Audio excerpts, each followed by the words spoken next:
Hello. ഇന്നത്തെ നമ്മളുടെ അപ്പൂപ്പന്താടിയിൽ ഉള്ള ബുക്ക് റിവ്യൂവിൻ്റെ പേരാണ് the tale of Peter rabbit.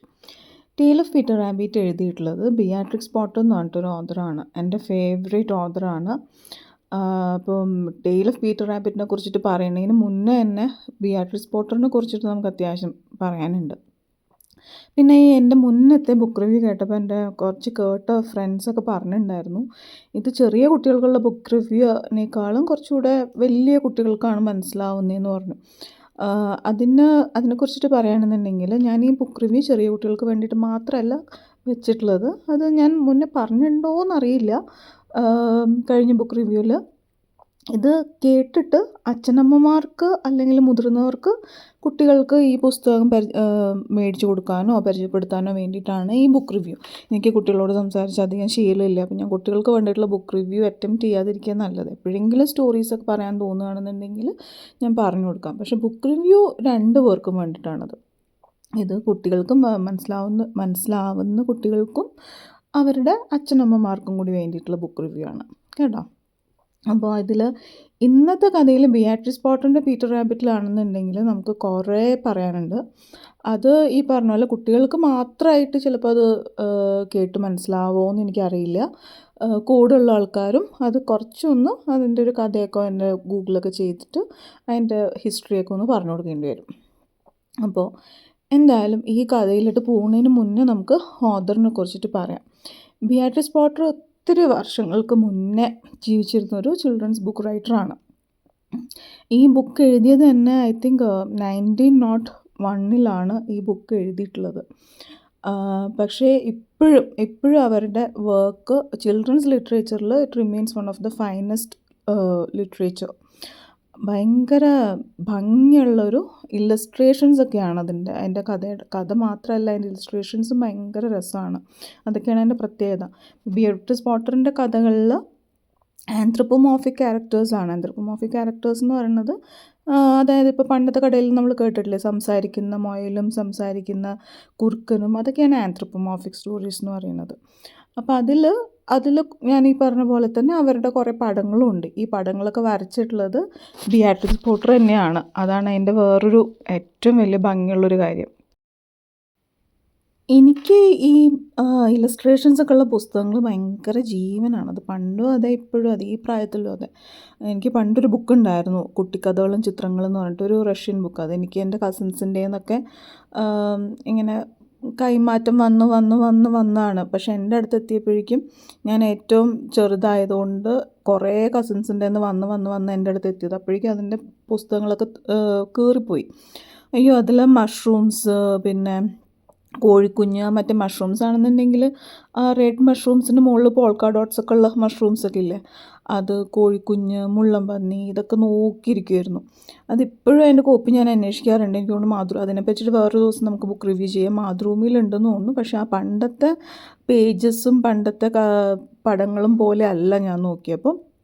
എന്നാലും ഒന്നുമില്ലാത്തതിലും ഭേദമാണ്. അപ്പോൾ എനിക്ക് തോന്നുന്നു എൻ്റെ ഒരു ഫസ്റ്റ് ഇല്ലസ്ട്രേഷൻസിനോട് ഏറ്റവും കൂടുതൽ ഇഷ്ടം തോന്നിയൊരു ബുക്കാണ് കുട്ടിക്കഥകളും ചിത്രങ്ങളും. അതുപോലെ പിന്നെ എനിക്ക് കുറേ കാലത്തിന് ശേഷം അതുപോലെ ഒരു ഇല്ലസ്ട്രേഷൻസിനോട് ഭയങ്കര ഒരു ഇഷ്ടം തോന്നിയാണ് ബിയാട്രിക്സ് പോട്ടറിൻ്റെ ഇല്ലസ്ട്രേഷൻസ്. അത് കുറേ ഇതുപോലെ തന്നെയുള്ളൊരു ഇല്ലസ്ട്രേഷൻസാണ്. അത് കണ്ടിരിക്കാനായിട്ട് ഇപ്പോൾ വലിയ ആൾക്കാർക്കാണെന്നുണ്ടെങ്കിൽ, എന്നെപ്പോലുള്ള വലിയ ആൾക്കാരാണെന്നുണ്ടെങ്കിൽ ഇറ്റ്സ് എ ഡിലൈറ്റ്.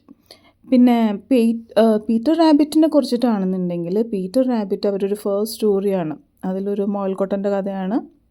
പീറ്റർ എന്ന് പറഞ്ഞിട്ട് അവർക്കൊരു മുയലുണ്ടായിരുന്നു. ബെഞ്ചമിൻ ബൗൺസ്, പീറ്റർ പൈപ്പർ എന്നൊക്കെയാണ് അവരുടെ മുയലിൻ്റെ പേര്. അതിൽ പീറ്റർ പൈപ്പറിൻ്റെ പേര് വെച്ചിട്ടാണ് ഈ ഒരു പീറ്റർ റാബിറ്റിൻ്റെ കഥ വന്നിട്ടുള്ളത്. ഈ പീറ്റർ റാബിറ്റ് ആണെന്നുണ്ടെങ്കിൽ ഒരു ഭയങ്കര കുറുമ്പൻ റാബിറ്റാണ്. അപ്പോൾ അവൻ്റെ അമ്മയുടെയും 3 സിബ്ലിങ്സിൻ്റെയും കൂടെയാണ് അവൻ്റെ താമസം. അപ്പം അവൻ്റെ സിബ്ലിങ്സിൻ്റെ പേരൊക്കെ ഭയങ്കര രസമാണ് കേട്ടോ. ഫ്ലോപ്സി, മോപ്സി, കോട്ടൺ ടെയിൽ എന്നൊക്കെയാണ് അവൻ്റെ സിബ്ലിങ്സിൻ്റെ പേര്. അപ്പോൾ അവർ വീടിൻ്റെ അടുത്താണെന്നുണ്ടെങ്കിൽ ഒരു മിസ്റ്റർ ഗ്രെഗർ ഉണ്ട്.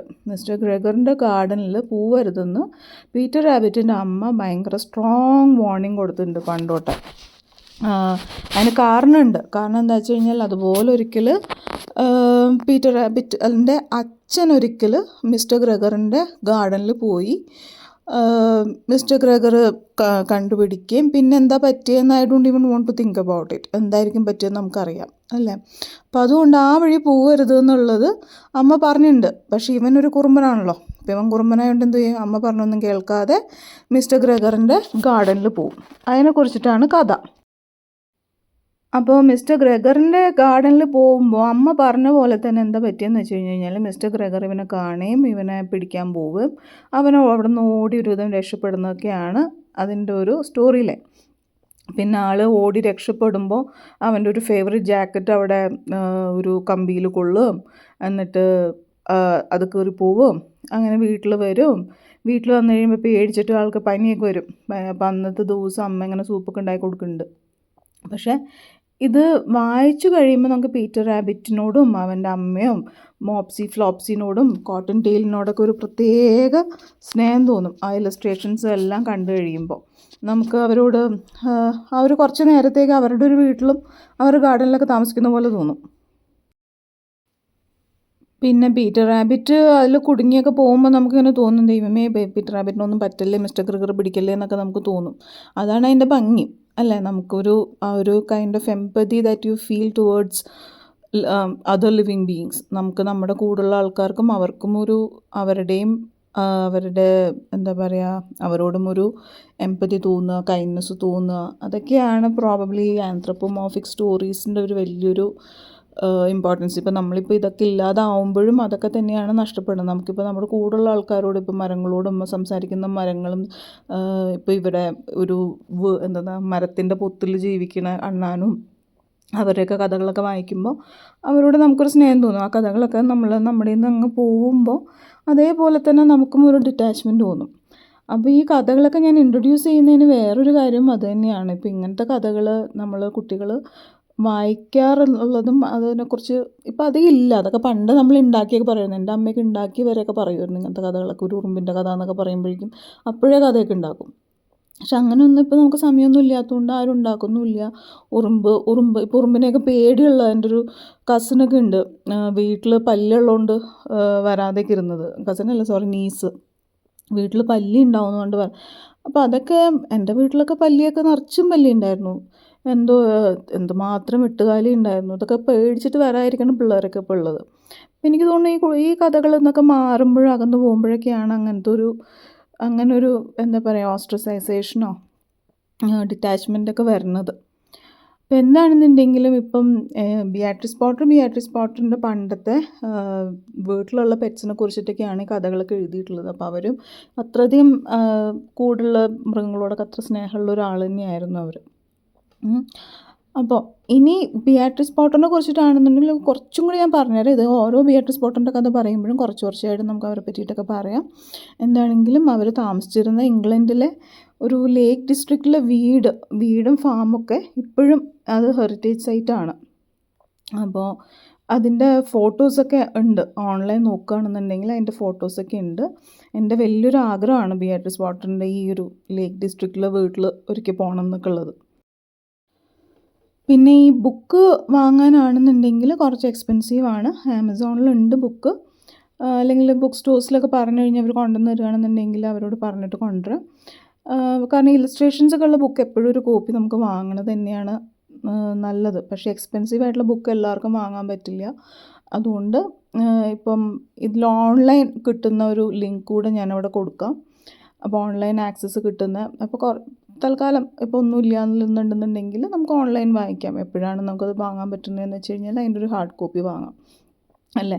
കാരണം വാങ്ങിയില്ലെങ്കിൽ ഇപ്പോൾ ബിയാട്രിസ് പോട്ടറിൻ്റെ ഇങ്ങനത്തെ ഇല്ലസ്ട്രേഷൻസ് ഇതൊക്കെ അത് വായിച്ചില്ലെങ്കിൽ കഥകളൊക്കെ ഇഷ്ടപ്പെടുന്ന കുട്ടികൾക്ക് അത് ഭയങ്കര ഒരു നഷ്ടമായിരിക്കും. അപ്പോൾ ഞാൻ എന്തായാലും അതിൻ്റെ ലിങ്കൊക്കെ കൊടുക്കാം.